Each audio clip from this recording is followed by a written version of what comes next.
ఎండాకాలం సీజన్లో అనేక మట్టు రకరకాల వ్యాధులు వస్తున్నాయి. టైఫాయిడ్, మలేరియా, అట్లాగే డెంగ్యూ జ్వరాలు వచ్చి మామూలు కూలీనాలి వేసుకునే పల్లెల్లో ఉన్న ప్రజలకు ఈరోజు జ్వరంతో మగ్గిపోతున్నారు. అలాంటి వాళ్ళు ఇలా గవర్నమెంట్ హాస్పిటల్కి రావాలంటే అక్కడ కూడా సౌకర్యం లేకుండా పోయింది.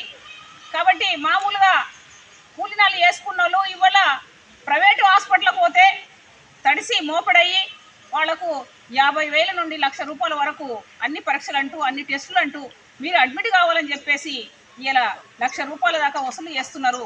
అట్లాంటి మామూలు జనానికి ఈ ప్రభుత్వము వెంటనే స్పందించి వాళ్లకు అందుబాటులో మందులు సౌకర్యం కల్పించాలని, డాక్టర్లని నియమించాలని, ప్రతి పల్లెల్లో ఇలా వ్యాధులు రావడానికి అనేక మట్టు దోమలు, ఈ జ్వరాలు రావడం వల్ల చాలా మంది బీమార్ పాలవుతున్నారని చెప్పేసి మా ప్రగతిశీల మహిళా సంఘం నుండి మేము డిమాండ్ చేస్తున్నాము.